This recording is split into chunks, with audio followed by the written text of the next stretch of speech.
नमस्कार। आज हमारी बातचीत आधुनिक युग में हिंदी पत्रकारिता के स्वरूप और उसके विकास पर केंद्रित रहेगी। आपको ज्ञात है कि भारत में प्रेस की स्थापना के साथ पत्र पत्रिकाओं का प्रकाशन कार्य प्रारंभ हुआ। सन 1674 ईस्वी में ईस्ट इंडिया कंपनी द्वारा तब के बम्बई में और आज की मुंबई में सर्वप्रथम मुद्रणालय खोला गया। 18वीं शताब्दी में मद्रास, जो अब चेन्नई कहलाता है, कलकत्ता, जो कोलकाता कहलाता है, और बम्बई, जो अब मुंबई कहलाता है, में छापे खाने स्थापित हुए। सन 1803 में पंचानन कर्मकार और मनोहर के सहयोग से देवनागरी अक्षरों की ढलाई की गई और प्रेस खोला गया। यह हिंदी पत्रकारिता की दिशा में एक ऐतिहासिक कदम था। मुद्रण यंत्र के प्रचलन ने पत्र पत्रिकाओं के प्रकाशन को सहज कर दिया, जिससे न केवल दूसरों की समस्याओं के साथ साझेदारी संभव हुई, बल्कि नए विचारों, नई चेतना की अभिव्यक्ति भी संभव हुई। मुझे डॉक्टर बच्चन सिंह याद आ रहे हैं। उनका कथन है कि आधुनिक युग का साहित्य मुद्रण कला के कारण अपने रूप, रंग, अभिव्यंजना, प्रभावान्विति आदि में मध्यकालीन साहित्य से पृथक और स्वतंत्र रूप में अस्तित्ववान हो गया है। आधुनिक काल के साहित्य में जो वैविध्य, वैयक्तिक कल्पना छवियाँ, बौद्धिकता, प्रयोगात्मकता आदि आई है, उसका आंशिक दायित्व छापे खाने पर भी है। छापे खाने के अभाव में परिवर्तमान अभिरुचियों और संवेदनाओं का आकलन संभव नहीं था।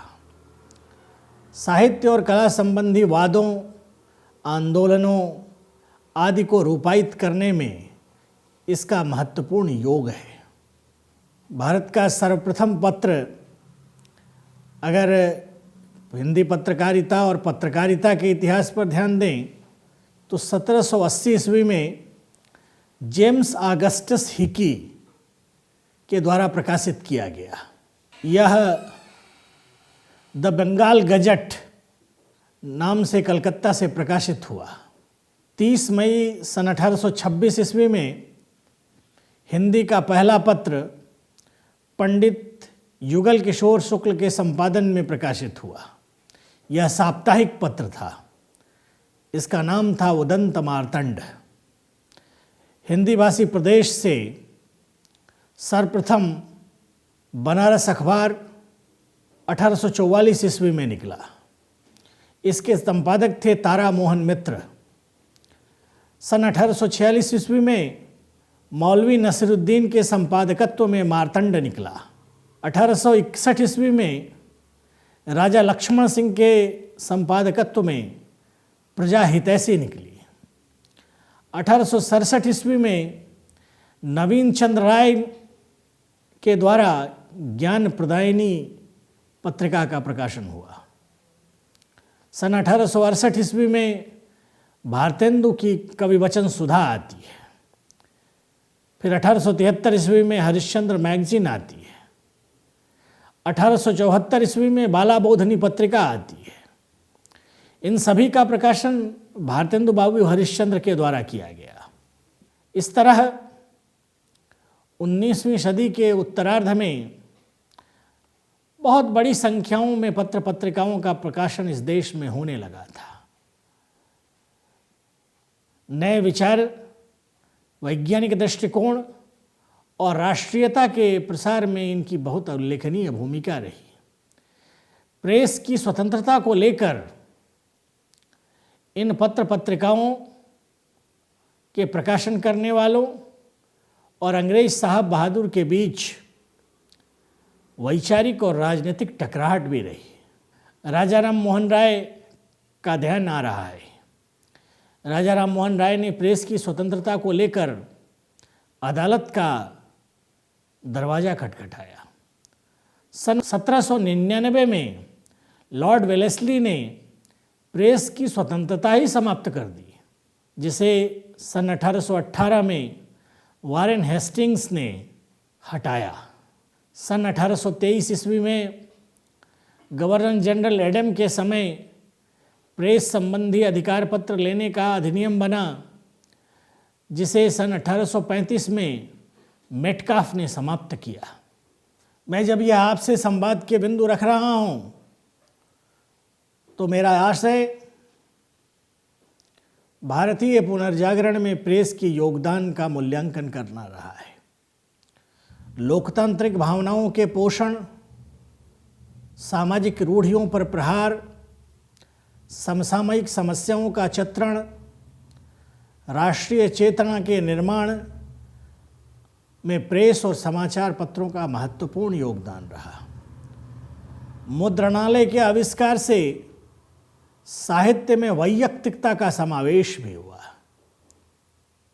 क्योंकि अब साहित्यकार और सामाजिक का सीधा संबंध रहना अनिवार्य नहीं था। साहित्यकार अपनी बात रखने के लिए स्वतंत्र थे। इसका प्रभाव हिंदी के बोध पर पड़ा। जहाँ तक पत्रकारिता के स्वरूप का प्रश्न है, मैं स्पष्टता कहना चाहूँगा कि पत्रकारिता आधुनिकता की एक विशिष्ट उपलब्धि है। पत्रकारिता का सामान्य अर्थ आपको ज्ञात होगा, पत्रकार का काम या व्यवसाय। दूसरे रूप में हम कह सकते हैं कि पत्रकारिता स्पष्ट रूप से 3 रूपों में सामने आती है। पहला, पत्रकार होने की अवस्था या भाव। दूसरा, पत्रकार का काम। तीसरा, वह विधा जिसमें पत्रकार के कार्यों, कर्तव्यों, उद्देश्यों आदि का विवेचन होता है। पत्रकारिता वह धर्म है जिसका संबंध पत्रकार के उस कार्य से है जिससे वह तात्कालिक घटनाओं और समस्याओं का सबसे अधिक सही और निष्पक्ष विवरण पाठकों के समक्ष प्रस्तुत कर सके और समस्त जनमत को जागृत करने का श्रम करे। समय और समाज के संदर्भ में सजग रहकर नागरिकों में दायित्व के बोध कराने की कला ही तो पत्रकारिता है। गीता में जगह जगह शुभ दृष्टि की बात की गई है। यह शुभ दृष्टि ही पत्रकारिता है, जिसमें गुणों को परखना और मंगलकारी तत्वों को प्रकाश में लाना सम्मिलित है। महात्मा गांधी तो इसमें समदृष्टि को महत्व देते थे। समाज हित में सम्यक प्रकाशन को पत्रकारिता कहा जा सकता है।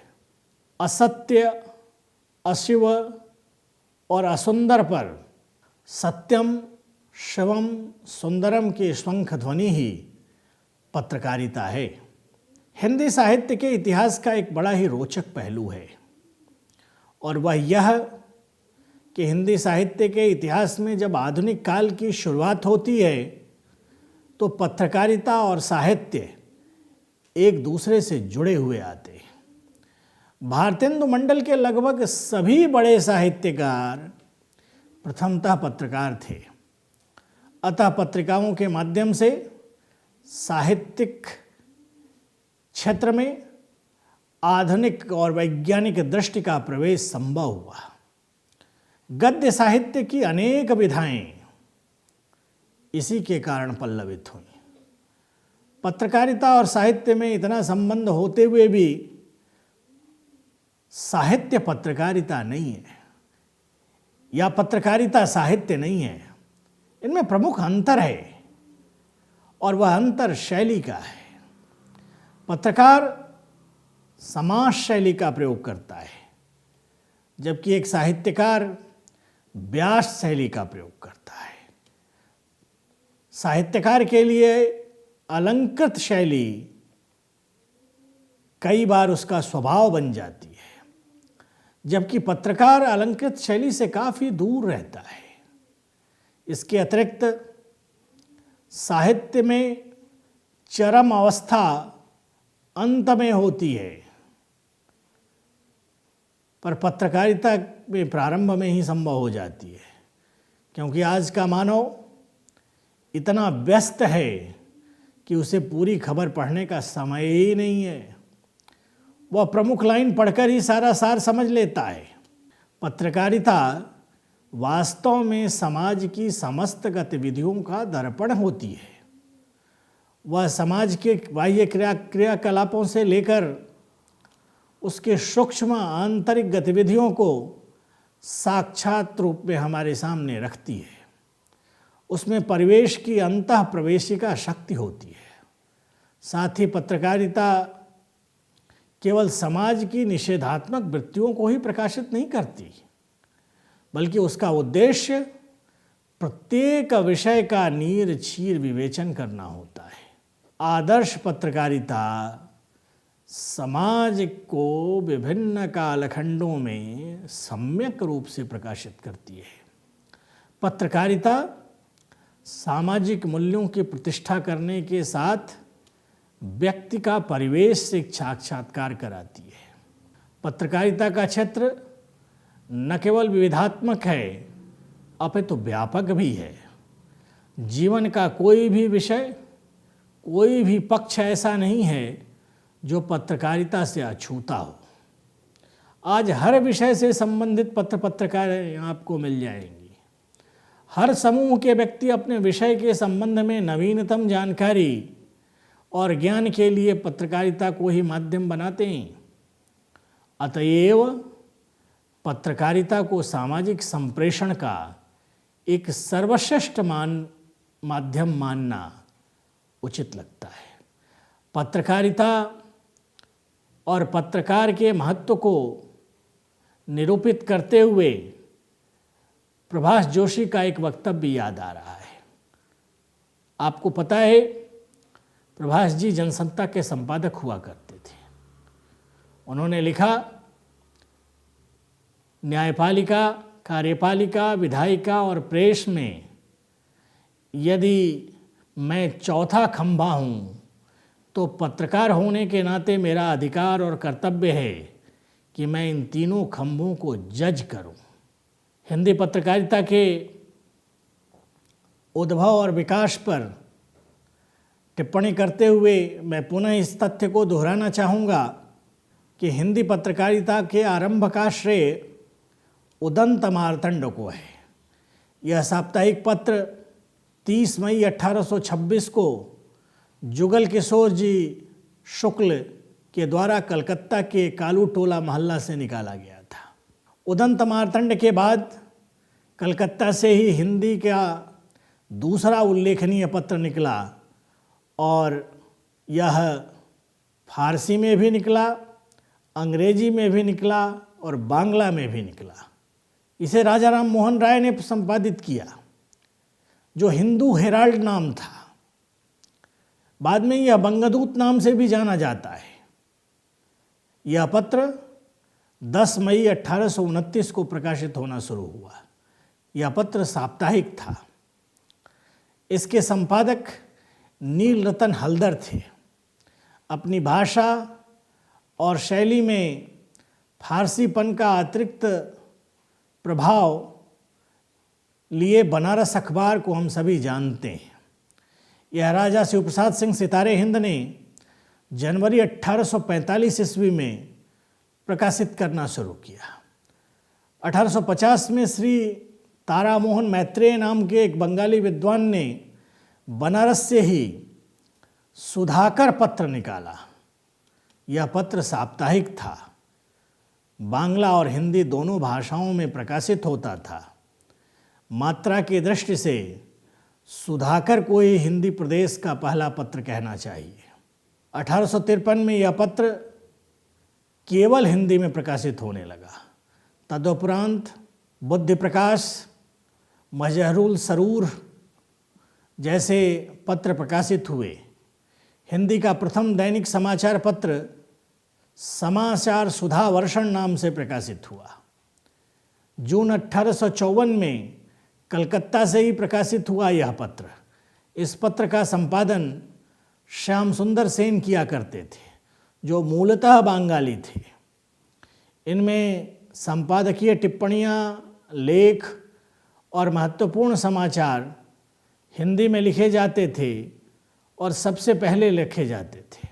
इसके अनंतर धर्म प्रकाश, सूरज प्रकाश, जगलाभ चिंतन, प्रजाहित, ज्ञान प्रकाश, ज्ञान प्रदायिनी पत्रिका, वृत्तांत विलास, रत्न विलास, रत्न प्रकाश आदि पत्र निकले।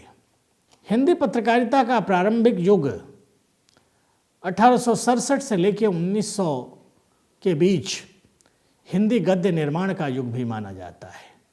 इस युग के पत्रों में राजनीति, साहित्य, प्रहसन, व्यंग तथा ललित निबंधों की संख्या अधिक रहती थी। इन पत्रों का एकमात्र उद्देश्य सामाजिक कलुष का प्रक्षालन और जातीय राष्ट्रीय उन्नयन था। इस युग का नेतृत्व भारतेंदु बाबू हरिश्चंद्र कर रहे थे। जिस समय बड़े बड़े विद्वान अंग्रेज अधिकारियों की प्रशस्ति कर रहे थे, उस समय भारतेंदु जी निडर भाव से राजनीतिक लेख लिखकर जन जागृति का काम कर रहे थे। यही कारण है कि इस युग को भारतेंदु युग के नाम से जाना गया। इस युग में अनेकानेक पत्रिकाओं का प्रकाशन भी हुआ। कविवचन सुधा का नाम हम लोग जानते हैं। यह मासिक पत्र 1875 तक आते आते साप्ताहिक हो गया। प्रारंभ में यह पत्रिका कवियों की कविताओं का प्रकाशन करती थी। इसी पत्रिका में देव का अष्टयाम, दीनदयाल गिरी का अनुराग बाग, चंद का रासो, जायसी का पद्मावत, कबीर की साखी और गिरधर दास का नहुस नाटक प्रकाशित हुए। 15 अक्टूबर 1873 को काशी से भारतेंदु बाबू हरिश्चंद्र ने हरिश्चंद्र मैगजीन का प्रकाशन शुरू किया। यह पत्रिका मासिक थी। इसमें पुरातत्व, उपन्यास, कविता, आलोचना, राजनीतिक, साहित्यिक, सामाजिक और दार्शनिक लेख, व्यंग्य आदि सभी प्रकाशित होते थे। 9 जनवरी 1874 को भारतेंदु हरिश्चंद्र ने बाल बोधनी पत्रिका निकाली। यह पत्रिका महिलाओं की मासिक पत्रिका थी। यह पत्रिका नारी जागरण की दृष्टि से तो महत्वपूर्ण होने के साथ साथ भाषा शैली और अभिव्यक्ति की दृष्टि से भी महत्वपूर्ण है। सितंबर 1877 को बालकृष्ण भट्ट ने हिंदी प्रदीप नाम से मासिक पत्र निकाला। यह पत्र घनघोर आर्थिक संकटों के बावजूद भी 35 वर्षों तक निकला। भारतेंदु जी ने इस पत्रिका का उद्घाटन किया था। पत्रकारिता की दृष्टि से हिंदी प्रदीप का जन्म हिंदी साहित्य के इतिहास में एक क्रांतिकारी घटना थी। इसने हिंदी पत्रकारिता को एक नई दिशा प्रदान की। इसका स्वर राष्ट्रीय निर्भीकता और तेजस्विता का था, अतः सरकार की इस पर कड़ी नज़र रखती थी। इसके उपरांत हिंदी का सबसे चर्चित पत्र भारत मित्र आया। इसके संपादक पंडित हरिमुकुंद शास्त्री थे। पंडित सदानंद जी के संपादन में सार सुधानिधि का प्रकाशन हुआ। अपने समय के सबसे प्रखर पत्रकारिता करने का श्रेय इसी पत्र को जाता है। पंडित बंशीधर वाजपेयी के संपादन में मेवाड़ के राजा सज्जन सिंह के नाम पर सज्जन कीर्ति सुधाकर का प्रकाशन हुआ। तदंतर पंडित दुर्गा प्रसाद मिश्र के संपादन में 7 अगस्त 1880 को उचित वक्ता का प्रकाशन शुरू हुआ। इस पत्र ने एल्बर्ट मिल, प्रेस कानून, वर्नाकुलर एक्ट आदि का बड़ी निर्भीकता से विरोध किया। यह पत्र 15 वर्षों तक प्रकाशित हुआ। 1883 में प्रताप नारायण मिश्र ने कानपुर से ब्राह्मण पत्र निकाला। उस समय का यह सबसे तेजस्वी पत्र था। 1883 में ही अंबिका दत्त व्यास ने पीयूष प्रवाह नामक पत्रिका का प्रकाशन शुरू किया। इसके उपरांत भारत जीवन का प्रकाशन हुआ। ये बाबू रामकृष्ण वर्मा निकाला करते थे। महामना पंडित मदन मोहन मालवीय के संपादन में हिंदुस्तान का प्रकाशन प्रारंभ हुआ। मालवीय जी ने इस पत्र के माध्यम से हिंदी भाषा और देवनागरी लिपि का प्रबल समर्थन किया और व्यापक स्तर पर इसे सामाजिक स्वीकृति दिलाई। 1887 में जबलपुर से शुभचिंतक का प्रकाशन शुरू हुआ। हिंदी पत्रकारिता के विकास का प्रारंभिक चरण इसी के साथ समाप्त होता है। सरस्वती के प्रकाशन यानी सन 1900 से लेकर स्वाधीनता की प्राप्ति तक यानी सन 1947 तक हिंदी पत्रकारिता के विकास का दूसरा उत्थान माना जा सकता है। 20वीं शताब्दी के आरंभिक वर्षों में लॉर्ड कर्जन के दमनपूर्ण शासन, बंगभंग की नीति आदि की तीखी प्रतिक्रिया हिंदी पत्रकारिता में देखने को मिलती है। लाल बाल पाल के नेतृत्व में पत्रकारिता का स्वर प्रखर होता है। 20वीं शताब्दी के प्रारंभिक दौर में राजभक्ति के विज्ञापन से पूर्णतया विरत हो चुकी थी पत्रकारिता। रामविलास शर्मा ने अपनी पुस्तक भारतेंदु युग में इस तथ्य की तरफ इशारा भी किया है। जातीय चेतना के साथ साथ राष्ट्रीय चेतना को लेकर चलने वाला पत्रकारिता का कालखंड था। प्रयाग में कायस्थ पाठशाला कॉलेज के प्रिंसिपल और प्रमुख पत्रकार रामानंद चटर्जी के सुझाव से इंडियन प्रेस के स्वामी चिंतामणि घोष के प्रयत्न से राधा कृष्ण दास, बाबू कार्तिक प्रसाद खत्री, श्री जगन्नाथ दास रत्नाकर, पंडित किशोरीलाल गोस्वामी, बाबू श्याम सुंदर दास से युक्त संपादक मंडल ने सन 1900 में सरस्वती का मासिक पत्र का प्रकाशन संभव किया। महावीर प्रसाद द्विवेदी तब रेलवे में नौकरी किया करते थे। सन 1903 में महावीर प्रसाद द्विवेदी ने नौकरी छोड़ दी और सरस्वती का प्रकाशन कार्य संभव किया। हिंदी भाषा को परिमार्जित, स्थिर और व्याकरण सम्मत बनाने में सरस्वती पत्रिका और महावीर प्रसाद द्विवेदी की टिप्पणियां महत्वपूर्ण हैं। नियमित रूप से संपादकीय टिप्पणियां लिखने का प्रचलन सरस्वती से ही प्रारंभ हुआ। रामविलास जी ने सरस्वती की इस भूमिका को बार बार इंगित किया है और बताया है कि यह एक ढंग से हिंदी नवजागरण का अग्रदूत पत्र था। प्रेमचंद और कृष्ण बिहारी मिश्र द्वारा संपादित माधुरी, निराला द्वारा संपादित सुधा, पुनः प्रेमचंद के ही संपादित हंस, ये सारी पत्रिकाएं हिंदी पत्रकारिता के गौरव को प्रतिष्ठित करती हैं।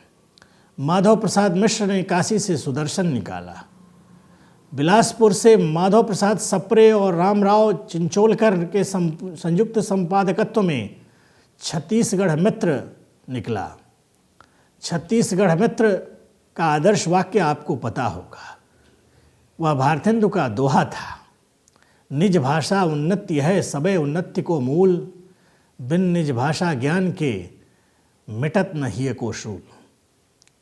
चंद्रधर शर्मा गुलेरी का समालोचक संपादक किए और राम प्रेस कलकत्ता के स्वामी बाबूराम लाल जी का वैश्योपकारक पत्र इस दिशा में महत्वपूर्ण है। नाम यद्यपि वैश्योपकारक है, लेकिन उसका उद्देश्य देश हित और समाज हित ही रहा। यह पत्र विधवा विवाह और भारत विरोधी तथ्यों को फटकारने में लगा रहा है। हिंदी की पूरी रचनात्मकता हिंदी पत्रकारिता के साथ आगे बढ़ी है। भारतेंदु, हिंदी ग्रंथमाला, बाल प्रभाकर, पंडित मदन मोहन मालवीय जैसे न जाने कितने बड़े नाम हैं जो हिंदी पत्रकारिता को संपन्न करने वाले नाम रहे हैं। इस पूरी प्रक्रिया में एक तथ्य ध्यातव्य है कि हिंदी पत्रकारिता ने न केवल समाज निर्माण को अपने चिंतन का विषय बनाया, अपितु भाषा निर्माण भी हिंदी पत्रकारिता के केंद्र में रही। और यह पूरी प्रक्रिया गणेश शंकर विद्यार्थी से होते हुए भारतेंदु को अपनी प्रेरणा मानते हुए महावीर प्रसाद द्विवेदी पर रुकते हुए और आगे अज्ञेय तक आती है। यह पूरी प्रक्रिया इस बात की तरफ संकेत करती है कि हिंदी रचनात्मकता को और हिंदी समाज को हिंदी पत्रकारिता के संवाद में देखना, अपनी इतिहास दृष्टि को भी संपन्न करना है और हिंदी पत्रकारिता के साथ न्याय भी करना है। आपका बहुत बहुत धन्यवाद। नमस्कार।